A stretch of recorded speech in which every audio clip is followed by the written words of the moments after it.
What starts here changes the world. I have a few suggestions that may help you on your way to a better world. And while these lessons were learned during my time in the military, I can assure you that it matters not whether you ever served a day in uniform.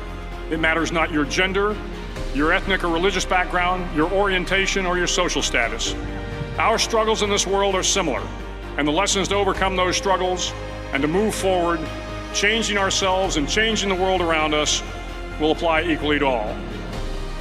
I've been a Navy SEAL for 36 years, but it all began when I left UT for basic SEAL training in Coronado, California. Basic SEAL training is 6 months of long, torturous runs in the soft sand, midnight swims in the cold water off San Diego, obstacle courses, unending calisthenics, days without sleep, and always being cold, wet, and miserable.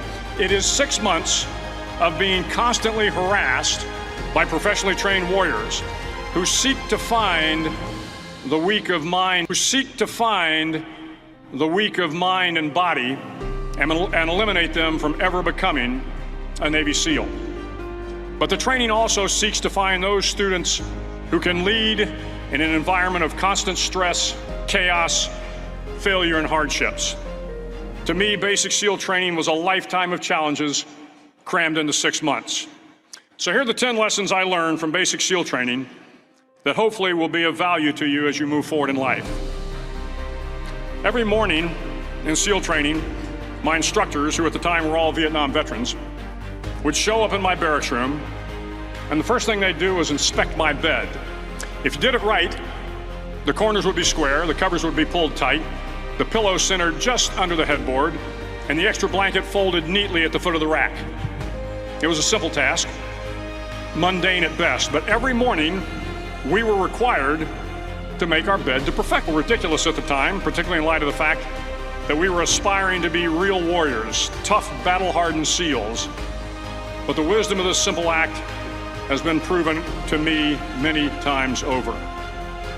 If you make your bed every morning, you will have accomplished the first task of the day. It will give you a small sense of pride, and it will encourage you to do another task, and another, and another. And by the end of the day, that one task completed will have turned into many tasks completed. Making your bed will also reinforce the fact that the little things in life matter. If you can't do the little things right, you'll never be able to do the big things right. And if by chance you have a miserable day, you will come home to a bed that is made,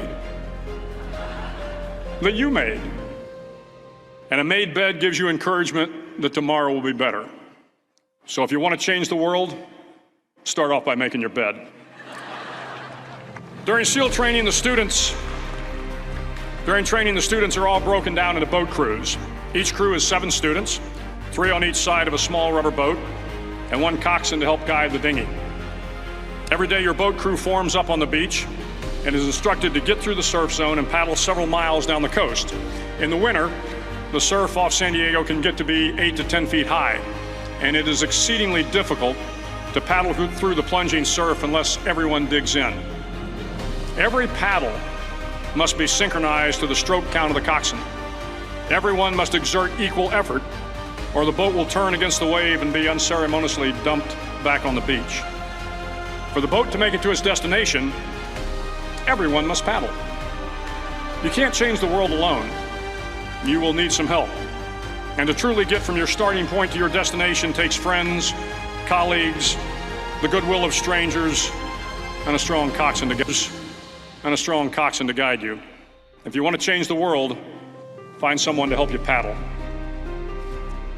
Over a few weeks of difficult training, my SEAL class, which started with 150 men, was down to just 42. There were now 6 boat crews of 7 men each. I was in the boat with the tall guys, but the best boat crew we had was made up of the little guys, the Munchkin crew, we called them. No one was over 5'5". The Munchkin boat crew had 1 American Indian, 1 African American, 1 Polish American, 1 Greek American, 1 Italian American, and 2 tough kids from the Midwest. They out-paddled, outran, and outswam all the other boat crews. The big men in the other boat crews would always make good-natured fun of the tiny little flippers the Munchkins put on their tiny little feet prior to every swim. But somehow these little guys always had the last laugh, swimming faster than everyone and reaching the shore long before the rest of us. SEAL training was a great equalizer. Nothing mattered but your will to succeed, not your color, not your ethnic background, not your education, not your social status. If you want to change the world, measure a person by the size of their heart, not by the size of their flippers. Several times a week, the instructors would line up the class and do a uniform inspection. It was exceptionally thorough. Your hat had to be perfectly starched, your uniform immaculately pressed, your belt buckle shiny and void of any smudges. But it seemed that no matter how much effort you put into starching your hat or pressing your uniform or polishing your belt buckle, it just wasn't good enough. The instructors would find something wrong. For failing the uniform inspection, the student had to run, fully clothed, into the surf zone. Then wet from head to toe, roll around a part of your body was covered with sand. The effect was known as a sugar cookie. You stayed in the uniform the rest of the day, cold, wet, and sandy. There were many a student who just couldn't accept the fact that all their efforts were in vain, that no matter how hard they tried to get the uniform right, it went unappreciated. Those students didn't make it through training. Those students didn't understand the purpose of the drill. You were never going to succeed. You were never going to have a perfect uniform. The instructors weren't going to allow it. Sometimes, no matter how well you prepare or how well you perform, you still end up as a sugar cookie. It's just the way life is sometimes. If you want to change the world, get over being a sugar cookie and keep moving forward. Every day during training, you were challenged with multiple physical events: long runs, long swims, obstacle courses, hours of calisthenics, something designed to test your mettle. Hours of calisthenics, something designed to test your mettle. Every event had standards, times you had to meet. If you failed to meet those times, those standards, your name was posted on a list, and at the end of the day, those on the list were invited to a circus. A circus was 2 hours of additional calisthenics, designed to wear you down, to break your spirit, to force you to quit. No one wanted a circus. A circus meant that for that day, you didn't measure up. A circus meant more fatigue, and more fatigue meant that the following day would be more difficult and more circuses were likely. But at some time during SEAL training, everyone made the circus list. But an interesting thing happened to those who were constantly on the list. Over time, those students who did 2 hours of extra calisthenics got stronger and stronger. The pain of the circuses built inner strength and physical resiliency. Filled with circuses, you will fail. You will likely fail often. It will be painful. It will be discouraging. At times, it will test you to your very core. But if you want to change the world, don't be afraid of the circuses.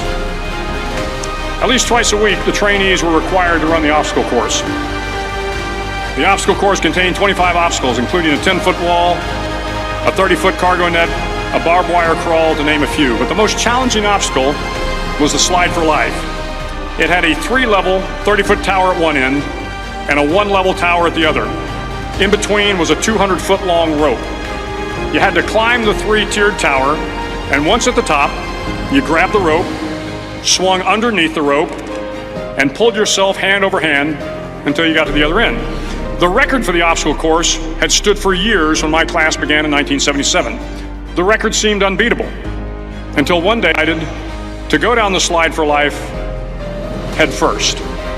Instead of swinging his body underneath the rope and inching his way down, he bravely mounted the top of the rope and thrust himself forward. It was a dangerous move, seemingly foolish and fraught with risk. Failure could mean injury and being dropped from the course. Without hesitation, the student slid down the rope perilously fast. Instead of several minutes, it only took him half that time.